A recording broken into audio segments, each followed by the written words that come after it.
Ya, Assalamualaikum warahmatullahi wabarakatuh. Kembali lagi di perkuliahan Fisika Dasar 1. Di video kali ini kita akan melanjutkan materi yang sebelumnya dibahas di pertemuan sebelumnya, yaitu mengenai kinematika linear pada gerak untuk satu dimensi. Maka kali ini kita akan membahas mengenai gerak dua dimensi ya. Eh, Yaitu pada gerak proyektil atau bahasa lainnya adalah gerak peluru. Atau mungkin di SMA kamu mengenalnya dengan gerak parabola. Baik. Nah, pernahkah Anda melihat ritual seperti ini sebelumnya? Ya, ritual ini itu adalah tradisi dari Nias, Sumatera Utara. Eh, Kegiatan atau tradisi ini disebut dengan Fahombo Batu gitu ya oleh orang Nias. Itu adalah kegiatan seseorang itu menaiki gitu atau meloncati ya, meloncati sebuah batu ya, tradisi lompat batu. Nah,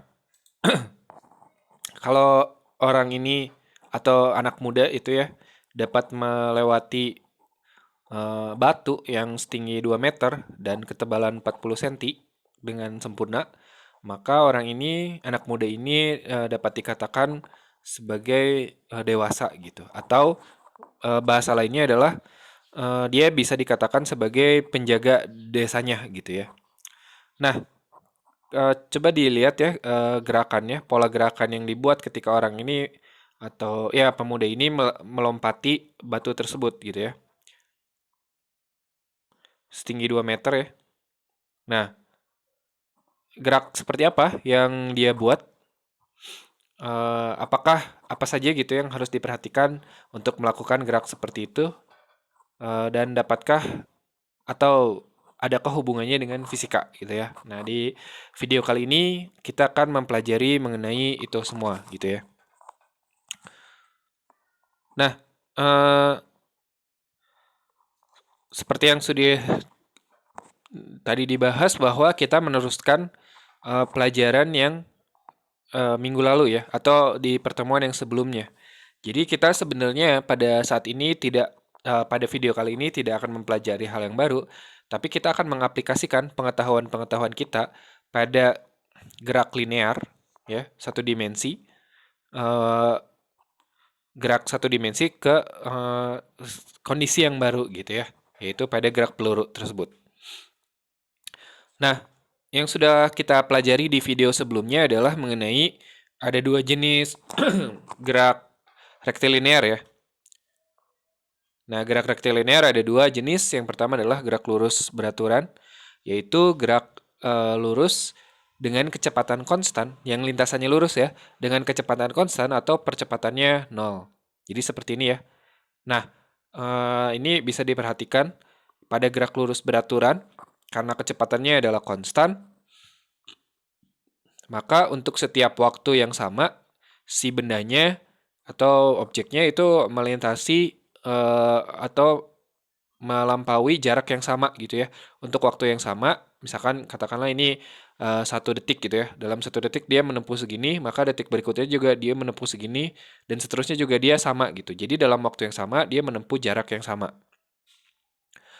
Nah, di sini hanya ada satu persamaan, yaitu V sama dengan delta X per delta T. Ini mengulang video minggu lalu ya, di pelajaran di video sebelumnya. Nah, yang kedua adalah gerak lurus berubah beraturan, yaitu gerak dengan lintasan lurus, namun kecepatannya berubah. Ya, kecepatannya berubah, tapi perubahannya itu kan artinya kan ada percepatan ya. Kalau kecepatan berubah artinya ada percepatan. Nah, tapi si percepatannya ini adalah konstan. Artinya apa? Artinya kecepatannya itu berubah tapi tidak asal ya. Salah satu contoh dari gerakan dari GLBB itu adalah ketika kamu menjatuhkan atau melepaskan batu dari ketinggian gitu kan, maka semakin bawah batunya kelajuannya itu bertambah ya, kelajuannya bertambah, tapi penambahannya itu nggak asal gitu. Jadi jika eh, percepatan gravitasi bumi itu adalah 9,8 meter per sekon gitu ya.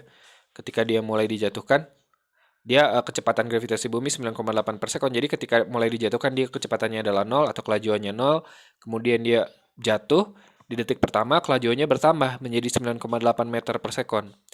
Detik berikutnya kelajuannya bertambah lagi menjadi berapa? 19,6 ya, 19,6 meter per sekon dan seterusnya. Jadi kelajuannya terus bertambah sehingga untuk setiap waktu yang sama dia menempuh jarak yang berbeda. Nih, bisa dilihat ini jaraknya. Ini ceritanya dalam waktu yang sama ya. Gambarnya ini dalam selang waktu yang sama. Dalam selang waktu yang sama dia menempuh jarak yang berbeda. Berbeda dengan tadi gerak GLB. Pada waktu yang sama dia menempuh jarak yang sama. Tapi kalau pada GLBB pada waktu yang sama dia menempuh jarak yang berbeda ya. Kalau kelajuannya makin besar, artinya jarak yang ditempuh pun setiap waktunya itu semakin besar. Nah, di GLBB ada 3 persamaan, yaitu V atau kecepatan akhir, itu sama dengan kecepatan awal, tambah percepatan kali waktu. X sama dengan X0 tambah V0T tambah setengah AT kuadrat. Ya, X0 itu artinya posisi awal, X itu posisi akhir, V0 kecepatan awal ya, dan A itu adalah percepatan. Dan yang terakhir adalah Vf kuadrat atau kecepatan akhir kuadrat sama dengan V0 kuadrat atau kecepatan awal kuadrat tambah 2A delta X. Delta X itu artinya adalah X dikurangi X0 atau yang merupakan perpindahan ya. Nah, kita akan mengaplikasikan persamaan-persamaan yang kita sudah pelajari di video yang sebelumnya ini, di pertemuan yang sebelumnya ini pada kondisi yang baru, yaitu pada kondisi gerak peluru atau gerak proyektil ya. Nah, contoh dari gerak peluru itu adalah ketika misalkan seorang pemain softball gitu ya, atau pemain baseball, dia melemparkan peluru atau menolakkan peluru. Nah, maka si bola yang dilemparkan itu akan membentuk sebuah lengkungan. Jadi dia akan membentuk sebuah lengkungan ya. Nah, atau contoh lainnya adalah ketika kita menembakkan atau menendang bola ya, menendang bola, maka dia akan bolanya akan membuat sebuah lintasan yang melengkung. Nah, inilah yang disebut dengan gerak proyektil atau gerak peluru.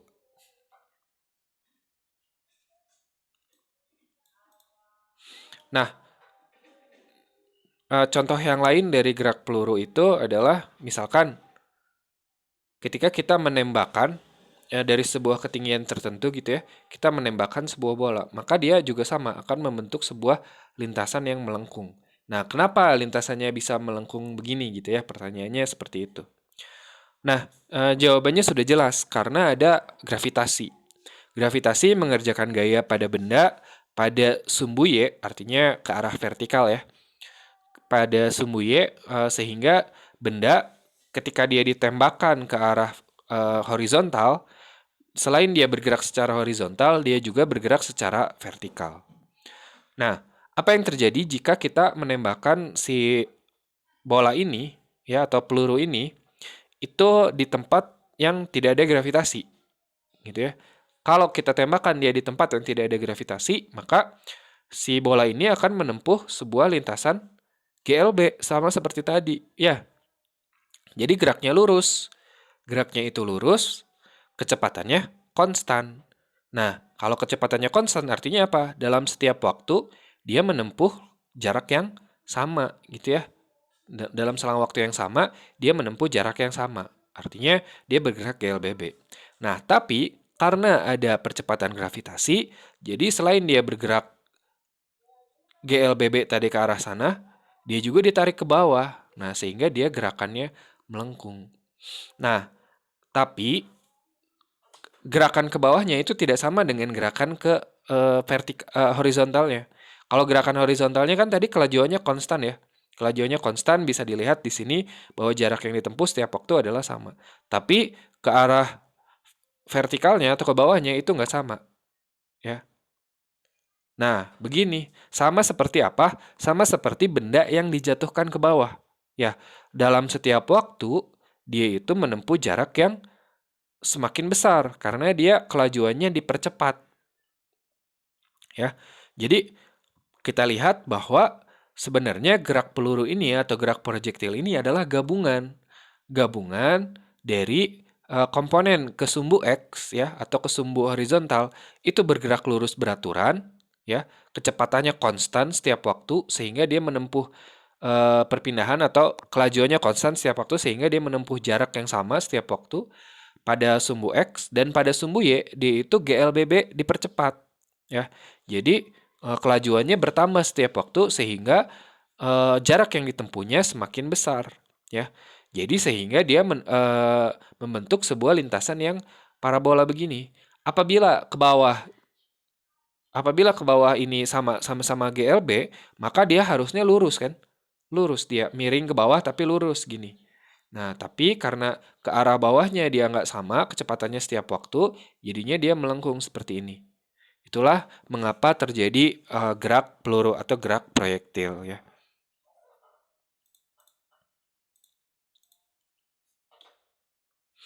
Nah, jadi seperti yang sudah dibahas di tadi ya, bahwa gerak proyektil itu atau gerak peluru itu sebetulnya merupakan gabungan ya antara gerak lurus beraturan dengan gerak lurus berubah beraturan ya.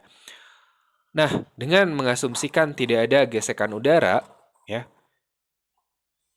maka gerakan benda pada sumbu X itu kecepatannya atau kelajuannya adalah tetap ya. Kelajuannya tetap dan kecepatannya pun tetap karena arahnya tetap ke sana. Nah, kelajuannya tetap sehingga bisa dilihat nih. Ini adalah benda dilempar membentuk sebuah lintasan parabola. Benda ini dia memiliki kecepatan v0. Nah, v0 bisa kita uraikan menjadi v0 x dan v0 ke arah sumbu y ya. Sudah kita uraikan secara vektor ya. Kemudian kalau kita lihat ke arah gerakannya ke arah sumbu x ya. Kalau kita lihat gerakannya ke arah sumbu x karena tidak ada atau kita asumsikan bahwa tidak ada gesekan udara, maka gerak yang terjadi adalah gerak lurus beraturan. Ya, artinya kelajuannya adalah tetap pada setiap waktu walaupun kenyataannya tidak lurus ya. Nah, tapi lihat kelajuannya ini tetap. Di sini dia Vx, V0x. Di sini dia Vx, di sini dia tetap segitu. Di sini dia tetap segitu, di sini juga dia tetap segitu. Jadi dari awal sampai akhir ke arah sumbu X kecepatannya itu tetap. Kecepatan akhir sama dengan kecepatan awal. Di titik manapun benda ini sedang bergerak, kecepatannya ke arah sumbu X itu sama ya. Nah, berbeda halnya dengan pada arah sumbu Y ya. Karena di sumbu Y ini berlaku yang namanya percepatan gravitasi ya. Artinya apa? Artinya kelajuan dari benda itu akan dikurangi kalau dia dilempar ke atas ya. Kalau dia dilempar ke atas, maka karena ada percepatan gravitasi atau ada tarikan gravitasi ke arah bawah sehingga kelajuannya ini dia berkurang. Ketika dia di sini dia besar gitu ya. Ketika dia sudah sampai sini dia mengecil. Ketika di titik tertinggi V-nya itu sama dengan 0, habis kelajuannya. Kelajuannya habis, kemudian ada lagi di sini tapi arahnya ke bawah dan kembali lagi ke sini kelajuannya sama dengan kelajuan pada saat dia mulai dilempar. Nah, bisa kita lihat bahwa di titik tertinggi kelajuannya itu adalah 0 atau kecepatannya ke arah sumbu Y itu adalah 0. Artinya, pada saat titik tertinggi, kecepatan yang ada pada partikel itu adalah kecepatan ke arah sumbu X aja ya. Jadi di titik tertinggi kecepatannya itu paling kecil. Kenapa? Karena hanya ada komponen ininya aja. Komponen ininya sudah habis sama sekali. Bisa dipahami ya. Jadi komponen ke arah sumbu X-nya tetap setiap waktu, tapi ke arah sumbu Y-nya pada akhirnya dia habis di titik tertinggi dan bernilai negatif kecepatannya. Kalau bicara kecepatan kan dia ada negatif ada positif ya. Karena dia berkaitan dengan arah. Nah, begitu melewati titik tertinggi dia jadi negatif. Gitu ya. Jadi gerak proyektil atau gerak peluru ini merupakan gabungan antara gerak lurus beraturan dengan gerak lurus beraturan. Nah, oleh karena itu, kita bisa menggunakan persamaan-persamaan yang sudah diketahui pada gerak lurus beraturan dan gerak lurus berubah beraturan, kita aplikasikan pada kondisi gerak peluru ya. Nah, jadi ya ini di sumbu Y. Oke, di sumbu Y ini geraknya adalah gerak lurus berubah beraturan. Oke, jadi pada sumbu X, karena tadi kita mengasumsikan tidak ada gesekan udara pada sumbu X, maka yang berlaku itu persamaannya seperti persamaan gerak lurus beraturan. Di mana persamaannya cuma ada satu, bahwa Vx sama dengan delta X dibagi T, ya.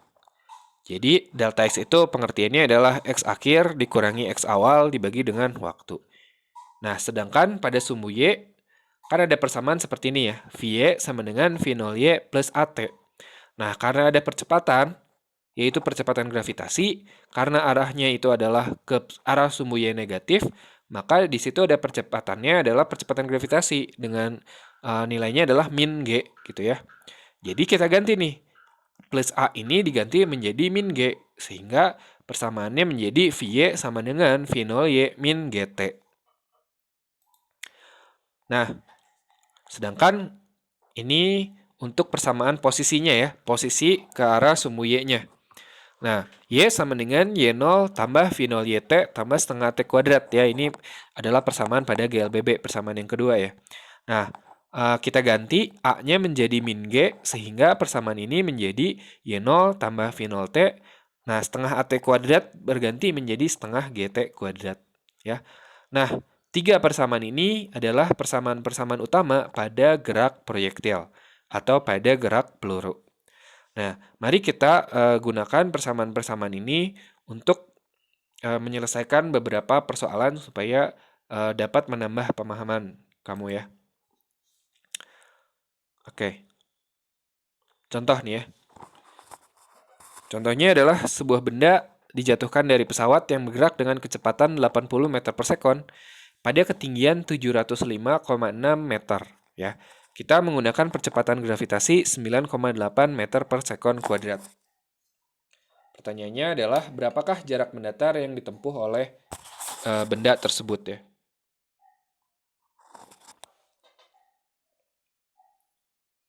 Nah, gambarnya seperti ini. Ada pesawat, dia bergerak mendatar, artinya kecepatannya itu hanya ada pada sumbu X ya.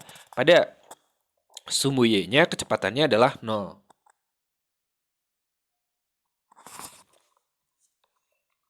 Nah, dia berada pada ketinggian 705,6 meter. Pertanyaannya adalah berapakah jarak mendatar yang ditempuh oleh benda ketika benda itu dijatuhkan dari pesawat gitu ya. Ingat ya, ini bendanya dijatuhkan. Artinya dia dilepaskan tanpa kecepatan awal. Artinya, kecepatan awalnya itu hanya ada kecepatan awal ke arah sumbu X. Karena awalnya dia bergerak bersama-sama dengan pesawat kan. Ya, ke arah sumbu Y-nya itu awalnya kecepatannya adalah 0. Ya, yang ditanya berapakah X ini. Nah, kita karena yang diketahui di soal adalah ketinggian, yaitu jarak pada sumbu Y, ya, maka kita hitung dulu pada sumbu Y. Pada sumbu Y berlaku Y sama dengan Y0 tambah V0YT min setengah GT kuadrat. Nah, Y ini kan posisi akhir, Y0 itu adalah posisi awal. Posisi akhirnya dia di tanah kan, berarti posisi akhirnya ketinggiannya adalah 0. Sedangkan posisi awalnya dia ada di ketinggian 705,6, sehingga kita tulis 0 sama dengan 705,6. Nah, V0Y-nya adalah 0. Kenapa? Karena kecepatannya hanya ada kecepatan ke arah sumbu X. Ke arah sumbu Y-nya tidak ada kecepatan. Artinya kecepatannya adalah 0. Kalau kecepatannya 0, ya dikali dengan T hasilnya bakal tetap 0. Ya. Min setengah GT kuadrat. Ya. G-nya kita masukkan nilai percepatan gravitasi yaitu 9,8 meter per sekon kuadrat. Sehingga kita dapat persamaan seperti ini. Nah, kita pindah ruaskan 705,6 itu ke kiri sehingga menjadi negatif. Ya.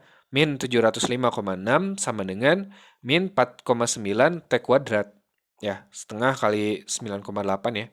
Sehingga minnya sama-sama dicoret sehingga habis minnya. Sehingga T kuadrat adalah 705,6 dibagi 4,9. Sehingga hasilnya adalah 144. T kuadrat adalah 144. Berarti T adalah akar dari 144 yaitu 12.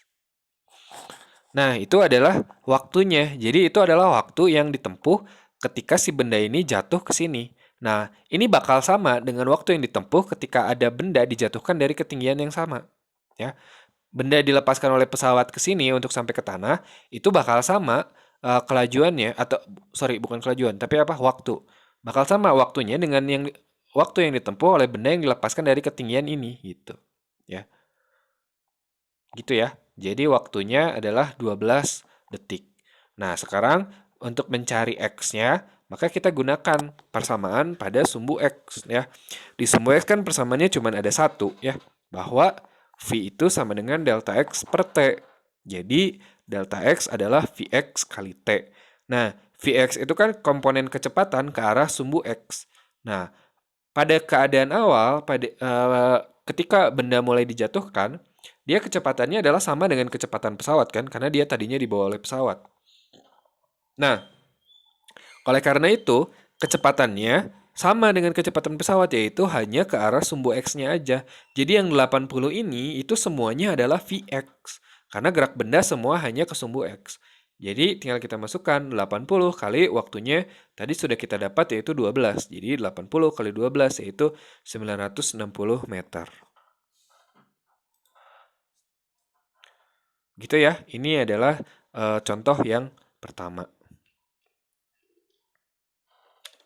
Ntar saya minum dulu nih.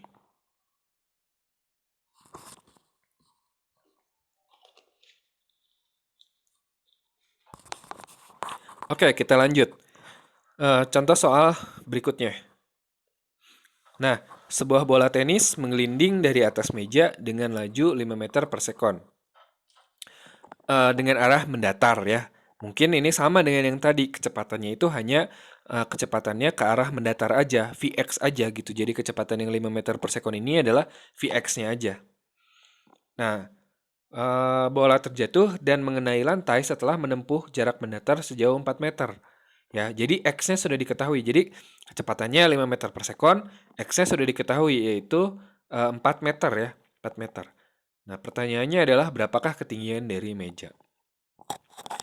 Nah, kalau seperti ini karena yang kita ketahui adalah arah pada sumbu X atau posisi perpindahan pada sumbu X ya, maka kita kerjakan yang sumbu X-nya dulu ya.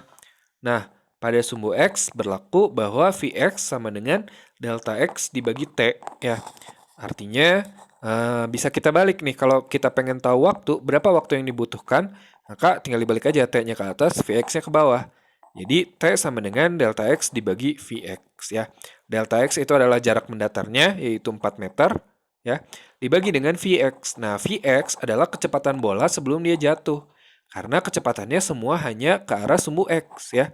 Pada saat dia mulai terjatuh maksudnya. Pada saat dia mulai terjatuh, kecepatannya itu awalnya semua hanya ke arah sumbu X. Ke arah sumbu Y-nya nggak ada kecepatan. Artinya V0 Y-nya adalah 0 ya. Sedangkan V0 X-nya adalah 5. Dan Vx-nya itu bakal sama dengan V0 X-nya. Karena ingat, ke arah mendatar atau ke arah sumbu X, kecepatan itu tidak berubah ya.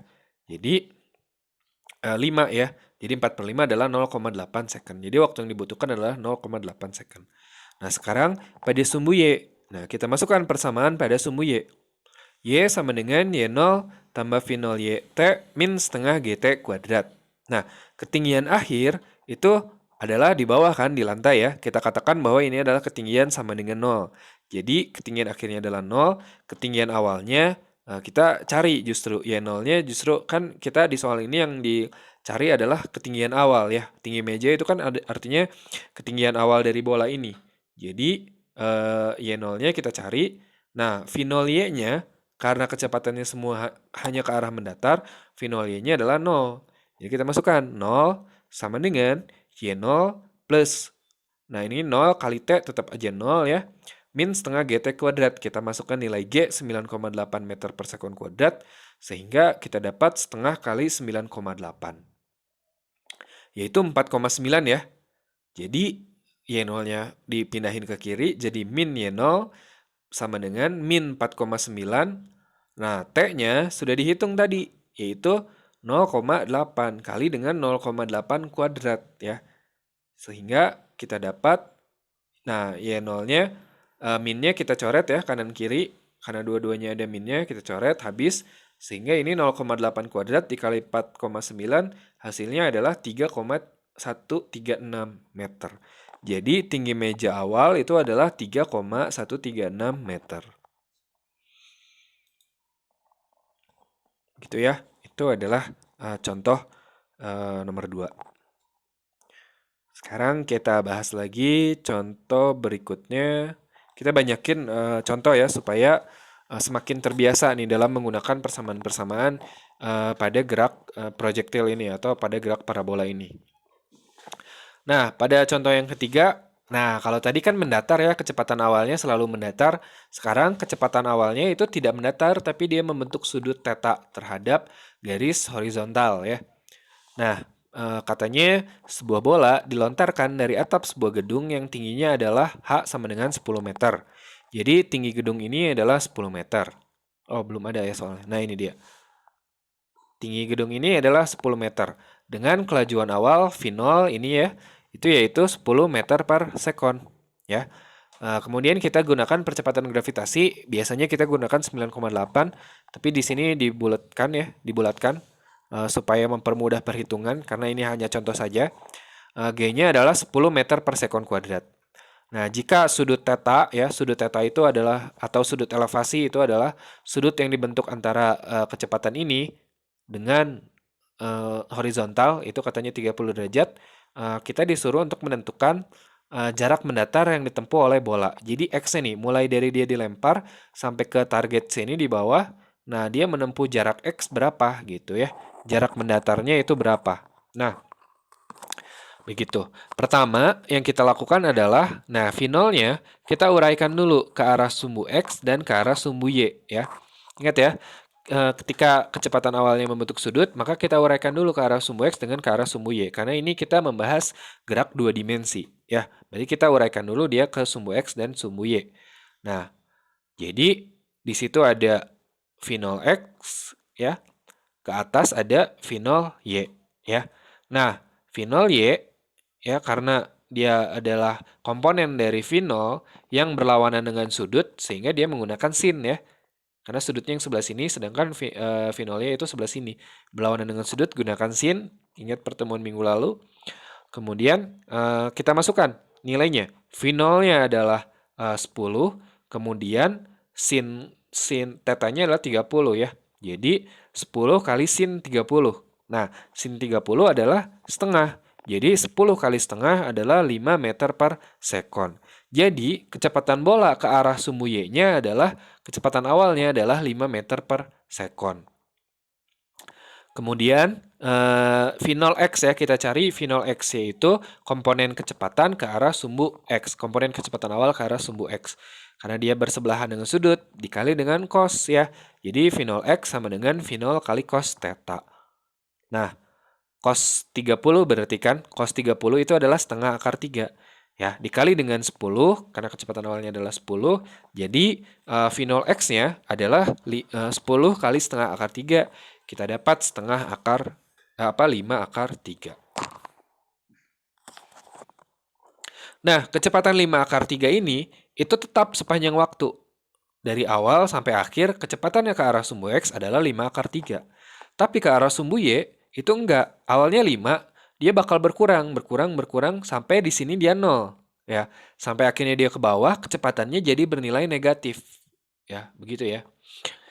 Oke, karena yang kita ketahui adalah H, ya H-nya adalah 10 meter, yang mana itu adalah perpindahan atau jarak, atau perpindahan ya lebih tepatnya, perpindahan pada sumbu Y, maka kita kerjakan dulu sumbu Y-nya dulu ya. Strategi mengerjakan soalnya seperti itu ya. Karena yang diketahui di awal adalah sumbu Y, maka kita kerjakan sumbu Y-nya dulu.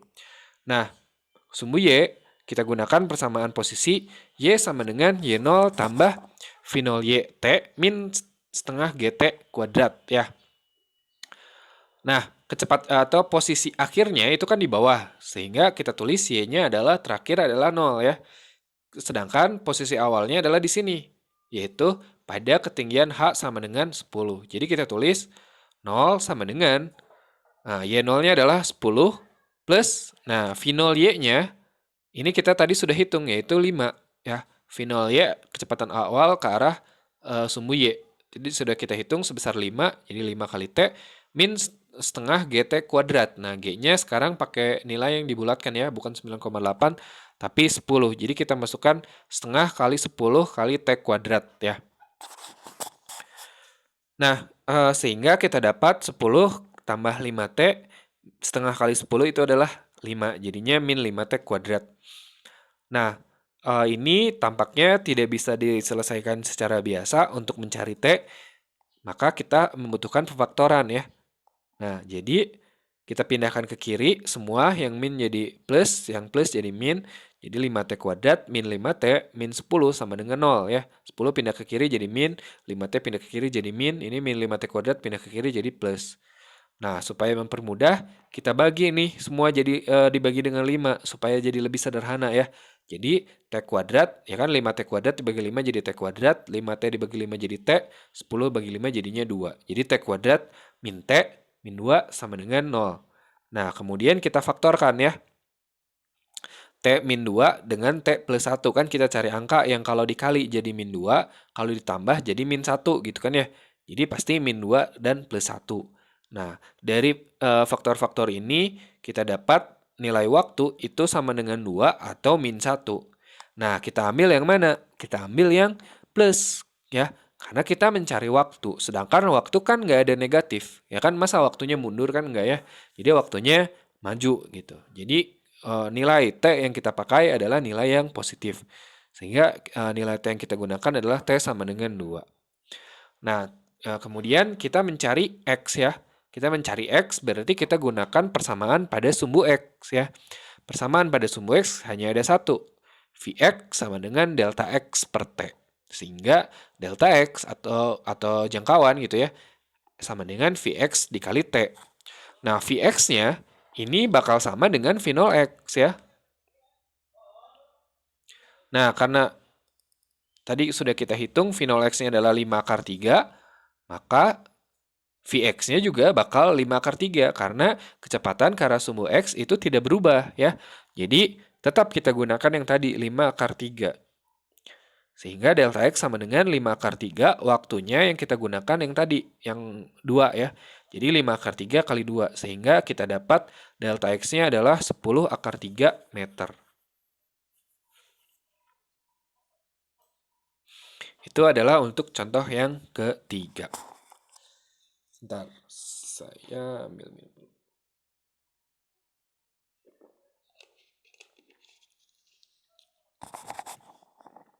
Oke, kita lanjut ke satu lagi contoh soalnya, supaya tambah matang ya.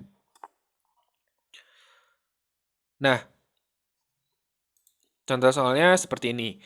Sebuah bola tenis menggelinding dengan laju 4 meter per sekon ke arah mendatar dari atas meja setinggi 1 meter. Nah, sekarang pertanyaannya adalah tentukan kecepatan bola pada saat ketinggiannya adalah 0,8 meter dari tanah. Jadi situasinya hampir mirip ya dengan contoh 2 tadi. Ya mirip sih sebenarnya ya.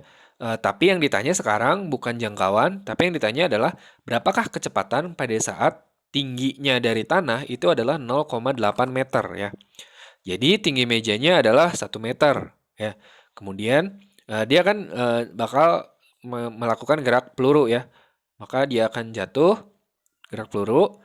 Nah, pada ketinggian 0,8 meter ditanya nih berapa kecepatannya. Nah, bagaimana untuk mengetahui kecepatan ini?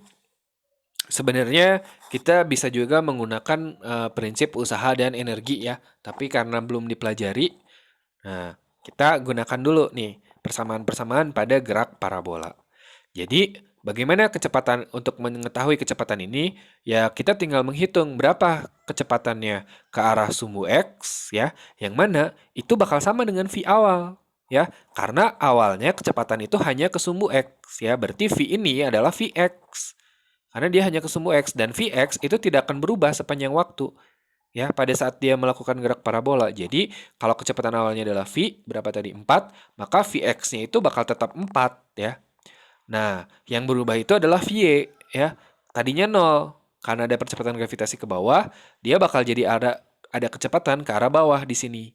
VY aksen ya, VY akhir, VY awalnya adalah 0. Pada saat di sini dia tidak ada kecepatan ke arah bawah ya. Jadi, untuk mengetahui V di sini, kita hitung Vx, kita hitung Vy. Kemudian kita jumlahkan secara vektor ya. Nah, seperti biasa, karena kita ketahui itu adalah jarak ke arah sumbu Y, atau karena kita memang ingin mengetahui V ya, karena Vx-nya udah tahu. Vx-nya itu sama dengan kecepatan awal, yaitu adalah 4 ya. Jadi, kita gunakan dulu persamaan pada sumbu Y ya.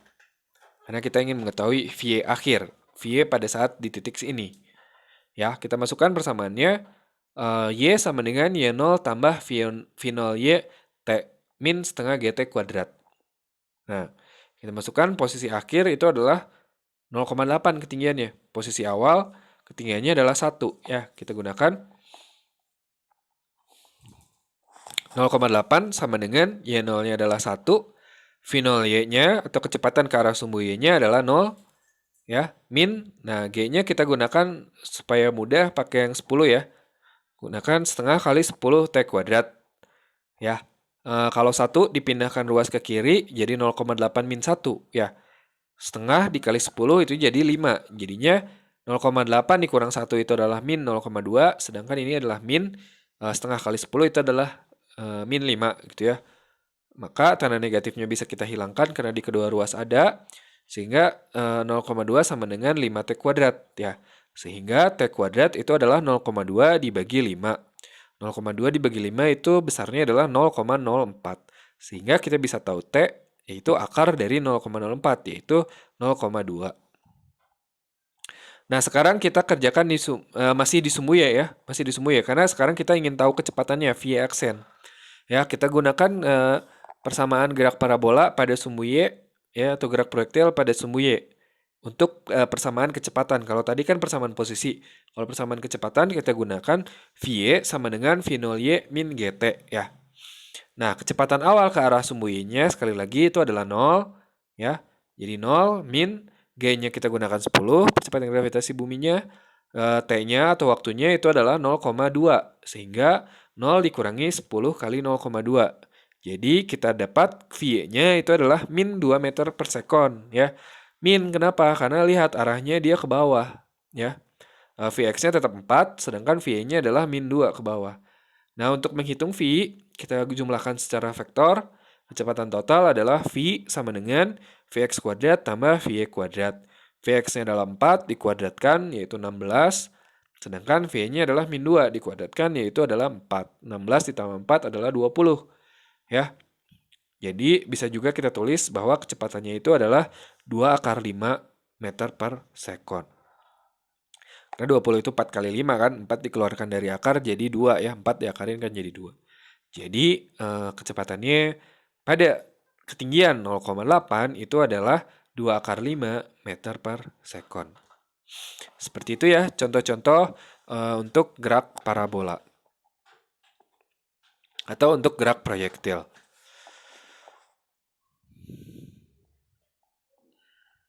Nah,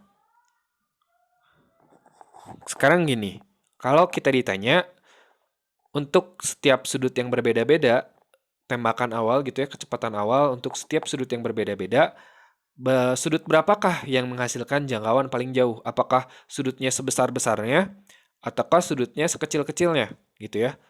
Saya ingin Anda memikirkan untuk beberapa detik gitu ya sebelum kita lanjutkan pembahasannya.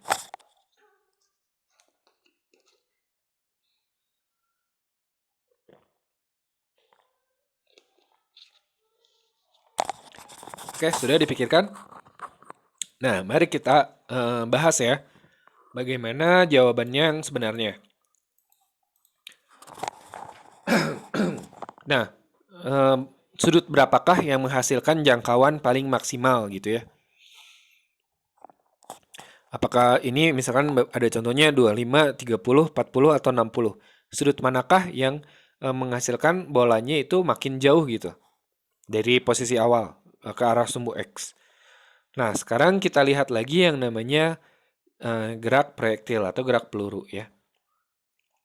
Nah, gerak peluru seperti ini disebut dengan gerak peluru atau gerak proyektil yang simetris. Ya, kenapa simetris? Karena bedanya dengan soal-soal yang sudah kita bahas pada sebelumnya gitu ya, yang sudah kita bahas sebelumnya, bedanya coba lihat ketinggian awal dan ketinggian akhir dari bola ini itu adalah sama, ketinggiannya segini, ya. Nah, ini disebut dengan gerak proyektil yang simetris. Kenapa? Karena kelajuan ketika dia dilempar, totalnya ya, kelajuan itu kelajuan totalnya maksudnya. Kelajuan total ketika dia dilempar bakal sama dengan kelajuan total ketika dia jatuh ke tanah gitu. Kemudian, waktu yang dibutuhkan untuk dari dia mulai dilempar hingga ke titik tertinggi, itu bakal sama dengan waktu yang dibutuhkan dari titik tertinggi ke titik terjauh ini. Gitu ya. Nah, sekarang mari kita bahas nih. Kita lihat gerakan benda pada saat dia mulai dilempar sampai ke titik tertinggi. Nah, seperti yang sudah dibahas sebelumnya, bahwa pada titik tertinggi, kecepatannya ke arah sumbu Y itu adalah 0. Ya, sehingga yang tersisa itu adalah hanya kecepatannya ke arah sumbu X. Ya.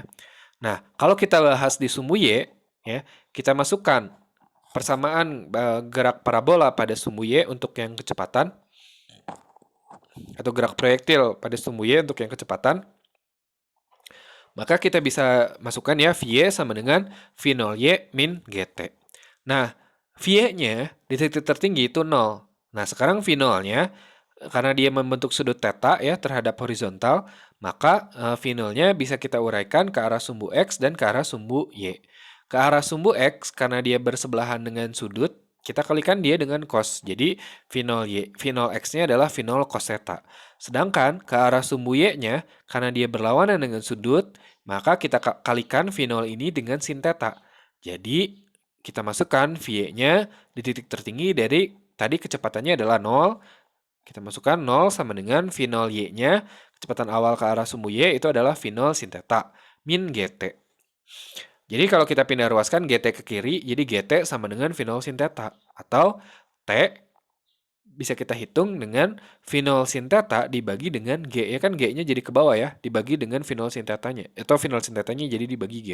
Jadi kita bisa mengetahui waktu yang dibutuhkan dari awal dia dilempar hingga mencapai titik tertinggi itu adalah V0 sin theta per G. Nah, sekarang bagaimana kalau yang ditanya titik tertingginya? Titik tertingginya berapa? Ya, kalau ditanya titik tertingginya, ya sudah kita gunakan persamaan pada sumbu Y untuk posisi ya, yang Y sama dengan Y0 tambah V0 YT min setengah GT kuadrat ya. Nah, posisi awalnya dia kan ada di bawah ya. Ada di bawah sehingga Y0-nya adalah 0 ya. Sedangkan posisi akhirnya adalah H ini, H yang ingin kita ketahui tinggi maksimum ini kan. Jadi kita masukkan H max sama dengan 0. Nah, V0Y adalah V0 kali sin theta. Jadi V0 sin theta. Nah, T-nya kita masukkan T yang tadi yang sudah kita hitung, waktu yang digunakan atau waktu yang dibutuhkan untuk mencapai titik tertinggi, ya kan? Berarti untuk mengetahui posisi pada titik tertinggi ini kita masukkan waktu tersebut. Jadi, waktunya adalah V0 sin theta per G min setengah GT kuadrat min setengah G. Nah, ini V0 sin theta per G kuadrat ya. Ini maksudnya ada tanda kuadrat harusnya. Ada tanda kuadrat di sini. Jadi V0 kuadrat sin theta kuadrat per G kuadrat. Ya. Nah, ini V0 sin theta. Ini juga V0 sin theta. Jadi ini V0 sin theta kuadrat per G. Nah, ini setengah. Kan ini kuadrat ya harusnya ya ini. V0 kuadrat sin theta kuadrat G kuadrat. G kuadrat dengan G di sini dicoret kan ya. Dicoret satu G-nya jadi di sini hilang. Sehingga ini jadi G aja. Jadi kita dapat setengah V0 sin theta kuadrat per G. Nah, ini kan V0 sin theta kuadrat per G dikurang setengah dari V0 sin theta kuadrat per G, ya kan? Jadi ini dikurangi setengahnya. Ya hasilnya setengah gitu kan. 1 dikurang setengah ya setengah. Jadi hasilnya H max itu adalah setengah V0 sin theta kuadrat dalam kurung ya itu ya. Atau V0 kuadrat sin theta kuadrat per G. Ya. Ini adalah tinggi maksimum pada gerak proyektil yang simetris ya. Jadi waktu waktunya gunakan yang ini, tingginya gunakan yang ini. Waktu untuk mencapai tinggi maksimum dan tinggi maksimumnya. Oke, kita lanjut. Nah, sekarang bagaimana untuk jangkauan maksimumnya? Tadi kan pertanyaannya sebenarnya itu ya, berapakah jangkauan bagaimana persamaan untuk mengetahui jangkauan ini gitu. Berapakah jangkauan ini gitu, jangkauan maksimum. Nah, sekarang pada jangkauan maksimum atau jangkauan terjauh, kan tadi disebut ya bahwa ini adalah gerak proyektil yang simetris. Jadi, waktu yang dibutuhkan sejak dia dilempar hingga ke titik tertinggi, itu bakal sama dengan waktu yang dibutuhkan dari titik tertinggi sampai jatuh ke tanah. Artinya apa? Artinya, waktu yang dibutuhkan dari awal sampai akhir itu adalah 2 kali lipat dari waktu yang dibutuhkan dari awal sampai ke titik tertinggi, ya. Jadi, pada titik tertinggi atau pada titik terjauh, waktunya itu adalah 2 kali waktu yang digunakan untuk mencapai titik tertinggi. Jadi Tx max itu sama dengan 2 kali Th max ya. 2 kalinya. Tadi kita sudah dapat H max-nya itu adalah V0 sin theta per G. Jadi Tx max-nya ya tinggal dikali 2. Jadi waktu untuk mencapai jangkauan terjauh itu adalah 2 V0 sin theta per G. Ya. Sekarang untuk mencapai jangkauan terjauhnya itu sendiri, ya kita gunakan persamaan pada sumbu X ya. Yang mana persamaan pada sumbu X kan cuma ada satu. Itu V sama dengan delta X per T. Ya. Delta X per T. Delta X itu artinya X akhir dikurangi X awal. Karena X awalnya dia dari sumbu atau dari titik 0,0 berarti X awalnya ya udah pasti 0 ya. Jadi X-nya, X max-nya itu seperti ini. Vx-nya itu adalah V0, komponen V0 yang diuraikan ke arah sumbu X ya. Karena dia bersebelahan dengan sudut, jadi kita kalikan dengan cos, jadi V0 cos theta ya, X max per, nah T-nya kita masukkan T yang ini ya. Kita masukkan T ini yaitu 2 V0 sin theta per G. Sehingga kalau ingin tahu X max ya tinggal dikali V0 cos theta. Kita perbesar dulu ya. Kalau ingin tahu X max, kita tinggal kali V0 cos theta dengan ini. 2 V0 sin theta per G. Jadinya kita bisa mendapatkan bahwa X max itu adalah 2 V0, karena itu V0-nya ada 2, jadi V0 kuadrat sin theta cos theta per G. Nah, di trigonometri mungkin kamu juga sudah belajar di mata kuliah matematika dasar bahwa 2 sin theta cos theta itu sama dengan sin 2 theta. Jadi persamaan ini bisa kita ubah menjadi V0 kuadrat sin 2 theta per G. Jadi dua persamaan ini bisa digunakan yang mana aja ya. Dua persamaan ini adalah persamaan untuk mencapai jangkauan maksimum ya atau jangkauan terjauh. Nah, jadi kita ringkas ya. Pada gerak proyektil simetris itu kita bisa mengetahui yang pertama tinggi maksimum ya. Tinggi maksimum dihitung dengan menggunakan ini setengah V0 sin theta kuadrat per G.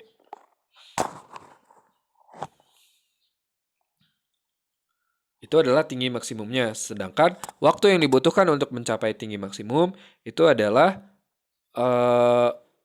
ini ya, H max itu adalah V0 sin theta per G. Ya, ini untuk mencapai tinggi maksimum dan ini adalah waktu yang digunakan untuk mencapai tinggi maksimum. Kemudian untuk jangkauan terjauh kita atau jarak maksimum kita gunakan dua persamaan ini ya, bisa yang digunakan yang mana aja, tergantung sudutnya yang enak yang mana. Nah, 2 V0 kuadrat sin theta cos theta per G atau V0 kuadrat sin 2 theta ya, ini maksudnya yang bawah ya. Ini yang bawah, maksudnya ini sin 2 theta. V0 kuadrat sin 2 theta per G. Sedangkan waktu yang digunakan untuk mencapai jangkauan maksimum atau jangkauan terjauh, atau waktu yang diperlukan, atau waktu yang dihabiskan benda selama dia berada di udara gitu ya, itu ya 2 kali dari waktu untuk mencapai tinggi maksimum. Sehingga Tx max itu sama dengan, kalau ini adalah V0 sin theta per G, maka Tx max itu adalah 2 V0 sin theta per G. Jadi ini adalah persamaan-persamaan yang digunakan pada gerak proyektil yang simetris ya. Oke, sebentar saya minum dulu ya.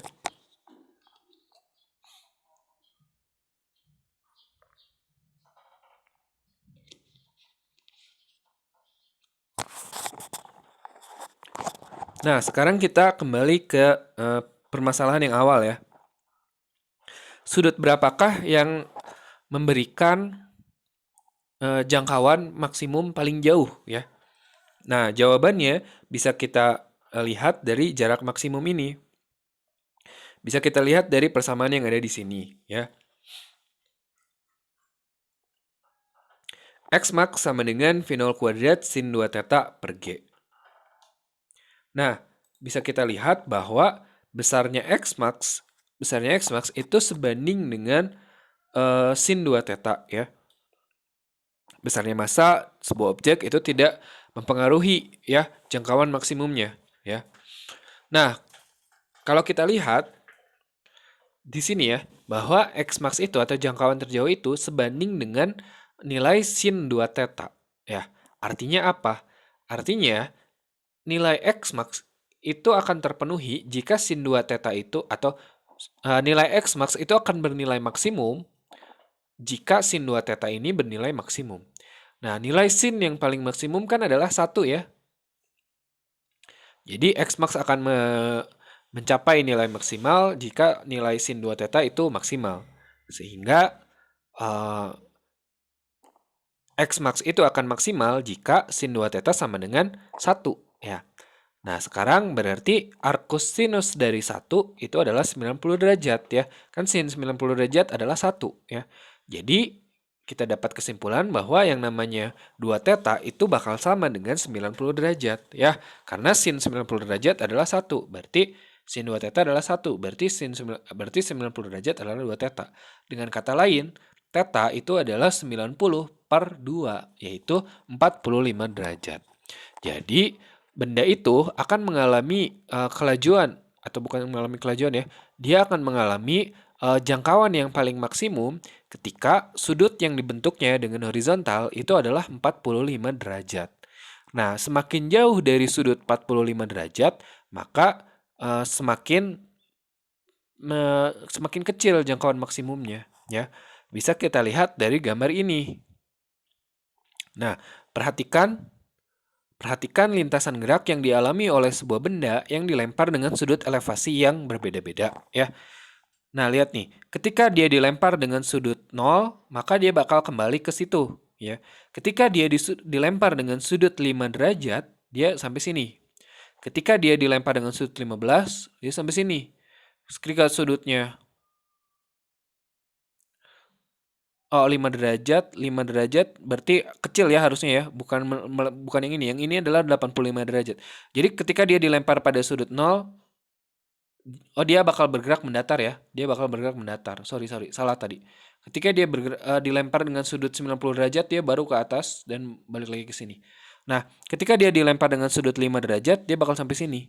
Ketika dilempar dengan sudut 15 derajat, lebih besar sudutnya, dia akan mencapai yang jarak lebih jauh, 15 derajat. Ketika sudutnya adalah 25 derajat, lebih jauh lagi. Ketika sudutnya 35 derajat, lebih jauh lagi. Dan ketika sudutnya 45 derajat, inilah nilai maksimalnya. Ya. Kalau sudutnya lebih dari 45 derajat gimana? Kita naikin lagi sudutnya jadi yang ini nih, 55 derajat. Ternyata ketika dia 55 derajat, sama dengan 35 derajat. Jadi lebih pendek daripada 45. Nah, kalau misalkan lebih jauh lagi atau sudutnya lebih besar lagi, misalkan kita gunakan 65 derajat, dia menempuh sudut yang ini. Nah, dia menempuh lintasan yang ini. Ternyata sama dengan sudut 25 derajat. Ketika sudutnya adalah 75, maka dia mencapai atau menempuh lintasan yang ini. Sama dengan 15 derajat. Sehingga ketika sudutnya 85 derajat, dia justru sangat pendek. Nah, sampai akhirnya dia sudutnya 90 derajat, dia bakal kembali ke titik semula. Jadi, nilai maksimalnya itu hanya terjadi pada sudut 45. Nah, kalau kamu perhatikan, di sini terbentuk pola nih. 5 ditambah 85 ya 90. 15 tambah 75 ya 90 juga.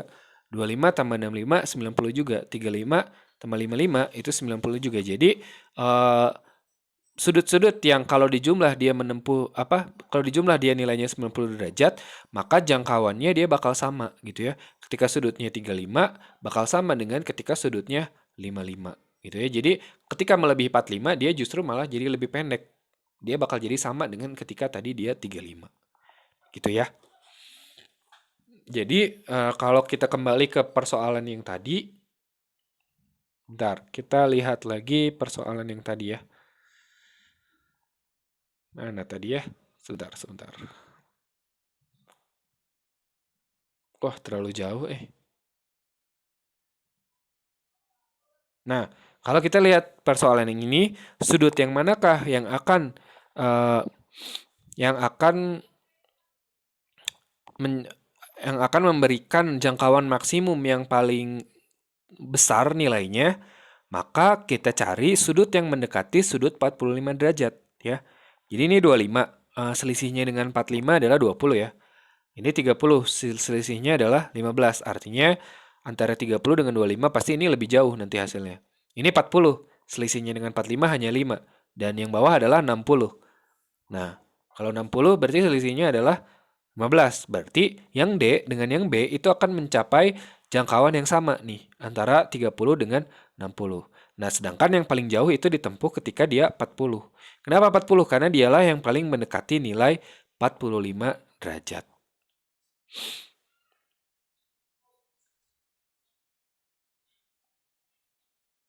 Ya. Waduh, kejauhan ya. Nah, sebentar, kita kembali lagi ke yang tadi. Oke.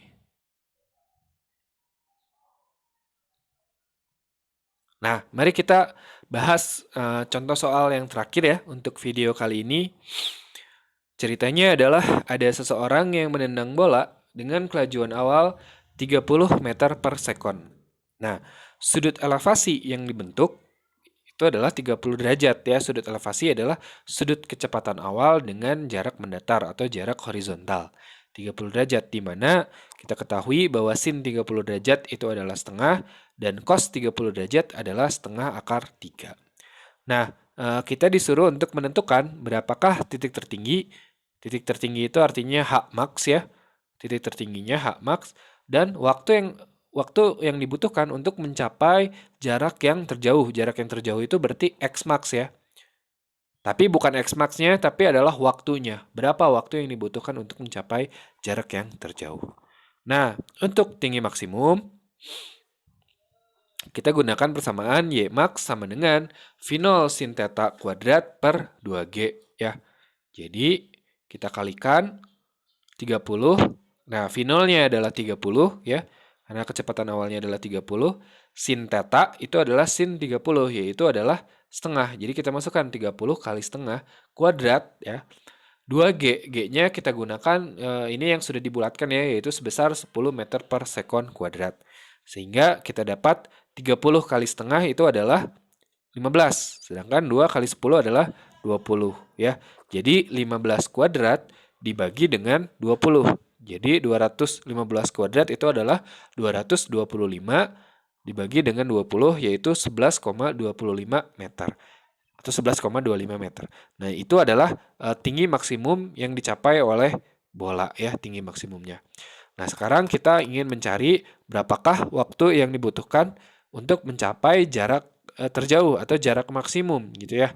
Nah, kita gunakan persamaannya